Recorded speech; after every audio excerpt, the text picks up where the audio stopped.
Hello, SL2. This is Mrs. Moore. I just wanted to welcome you back to our notes. Tonight's topic is applications of trig functions. Just like we applied our knowledge of the exponential and log functions, we are now going to apply our knowledge to trig functions to different problems. Our first one is finding the equation of a tangent line. And I just want to say a quick happy Thanksgiving to everyone. I hope you're enjoying your time off and getting lots of rest and good food. So our first problem with finding the equation of the tangent line to y equals tangent of x at the point x equals pi over 4. So remember our steps for finding the tangent line. The first step is always finding the slope. The second step is then to find the point that you need to find the tangent line to, and the last step is then you find the equation. So our first step for finding the slope is you take the derivative of our function. So in this case, our function is tangent of x. So to take the derivative of tangent of x, remember the derivative of tangent is 1 over cosine squared of that same item. In this case, we have a tangent x, so our derivative of our x is 1, so we don't have to write that. It's already implied. Now to find the slope of our tangent, we plug in our x value. Our x value in this case, where they want us to find the tangent line, is at the point x equals pi over 4. So let's go ahead and plug that in to our derivative to find our slope of our tangent line.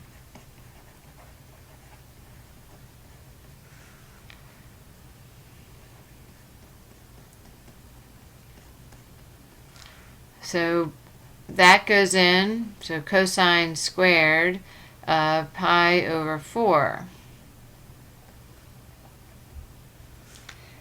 Now remember what pi over 4 is. A lot of you think in radians, or if you need to, you can translate back to degrees. Remember that's 45 degrees. So the cosine of 45 would be 1 over the square root of 2, or some people memorized the radical form of square root of 2 over 2. I'm going to go ahead and put that in. That's how I think. So the cosine of pi over 4 would be the square root of 2 over 2, and then that would be squared, because remember that cosine squared of pi over 4 means the value of cosine pi over 4 squared. Or you could have cosine of pi over 4 times cosine pi over 4. Either way, you will end up with 1 over the square root of 2 over 2 squared. So we're going to continue to simplify that, and that becomes 1 over square root of 2 squared would be 2, and then 2 squared would be 4. Okay, so then we have 1 divided by 1/2,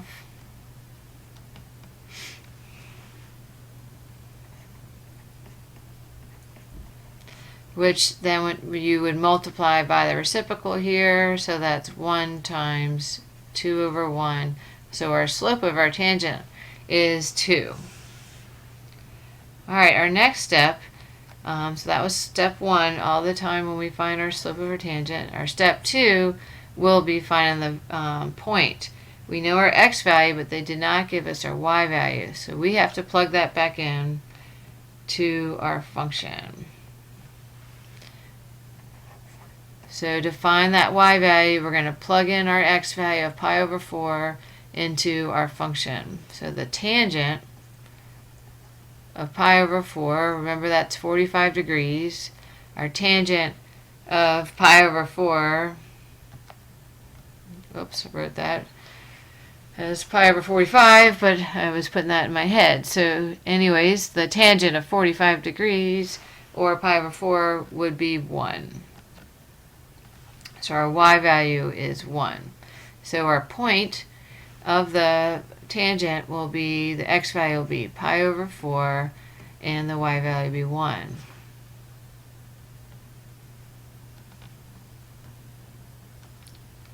Alright, our last step is plugging into our point slope form. We have our slope, we have our point, and now all we have to do is plug in. So we have our y minus 1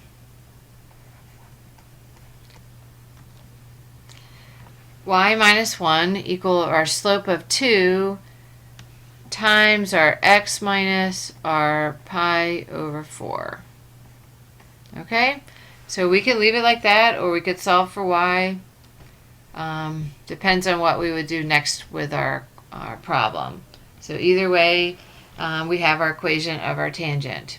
If we want to go ahead and clean that up, we can. So y equals 2x minus pi over 2 plus 1. And then these two we would leave separately. I think the book writes the final answer as these together, but not adding them. Okay, so that's finding our tangent line to y equals the tangent x at the point x equals pi over 4. So that's kind of a mouthful with all the tangents here. Alright, so number 2 problem for tonight, we're going to be looking again at stationary points. So in this number 2 problem, we're going to be determining the position and the nature of any stationary points. So whenever you see this word position, you must find both the x and y value. Whenever you see the word nature, you need to determine if it's a max or a minimum, or if it's a horizontal point of inflection. So let's go ahead and try this one. Our function, there could have been several, so this was a generic y equals f of x on the interval between 0 and 2 pi. So our first problem is just y equals sine of x. So remember, for any stationary points, we're going to take the derivative and set it equal to 0 to find them. Then we will look at the nature and position of them. So let's start off by taking the derivative of sine of x, and that's one of our new ones. And remember that the derivative of sine of x is cosine of x. Alright, so pretty easy so far, just remembering our derivatives. And then our next step is applying this. So to find the stationary points, we're going to set the cosine of x equal to 0, because that's our derivative. So we set the derivative equal to 0 to find them. And now we're just going back to our trig functions, our knowledge of the unit circle. So anytime you see our trig functions, it's a good idea to just go ahead and draw your graphs, just to kind of remember in your unit circle. So if we have just a unit circle, remember as we go around our unit circle, it's always cosine theta and sine theta. So that where cosine is 0 is always going to be when our x is 0. So here it's not 0, but here it is. So here's our first value when cosine of x would be 0. So that would be at pi over 2.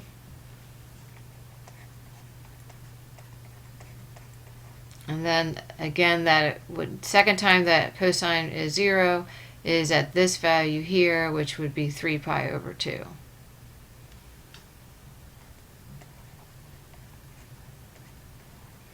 Okay, so we found the x values. Now we have to find the exact position and the nature. So to find the position, we'll have to plug both of these in to our equation. And again, you can use the unit circle to help you. Our sine of our, for our first value, for our y value at x equals pi over 2, we plug it back into the original function, and sine of pi over 2, remember, will be 1. The value here at pi over 2 is 1. So our first point, stationary point, is pi over 2, 1. Okay? Our second will be at 3 pi over 2. We plug that in.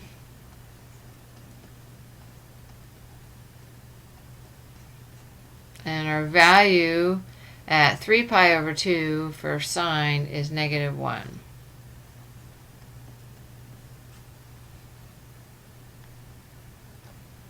Okay, so our second point is 3 pi over 2, negative 1. And now all we have to do is determine the nature. There's a couple different things you can do. The first one is just remembering your graph of sine, and you would know that this one is a maximum and this is a minimum. And the second way would be to practice your sine diagram. Let's go ahead and draw that to help remember. And our intervals, here's our 2 points, critical points. The x values is what gets written.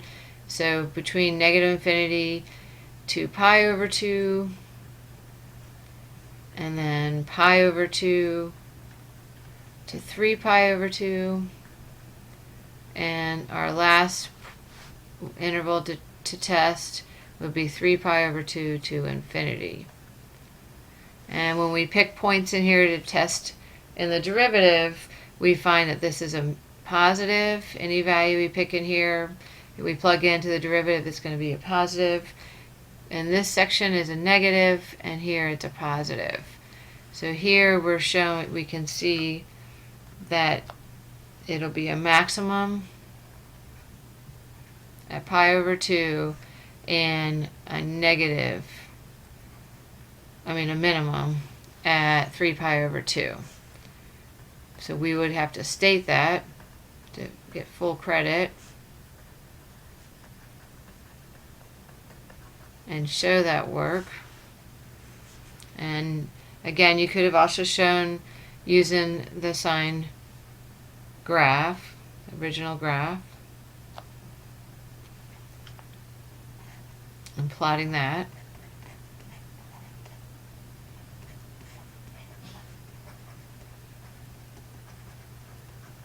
But last, and you must write the position and the nature of the point. Okay, one last problem is looking at a voltage in a circuit. Okay, so this problem for the voltage in a circuit is given by 340 sine of 100 pi t, where t is the time in seconds. At what rate is the voltage changing when t equals 0.01? So our first step, anytime we want to find the rate of change, is to take the derivative. So we take the derivative. Our derivative of sine, remember, is cosine. So our coefficient would stay the same. We have 340 cosine of our inside would stay the same, 100 pi t. And then we multiply by the derivative of the inside. So that would be 100 pi. Then we would simplify that by multiplying 340 times 100 pi, and we would get 34,000 pi of cosine 100 pi of t. Now they want to find at what rate is it changing at this value. So we plug in 0.01 into here. And when you do that, your cosine of this value is negative 1. So the rate of voltage at t equals 0.01 would be negative 34,000 pi of units per second. Okay, our last part is asking about when is the voltage a maximum, and that is just a straight definition. Anytime the voltage would be a maximum is when the derivative is equal to 0. So that would just be when the derivative is 0. Okay, have a great night.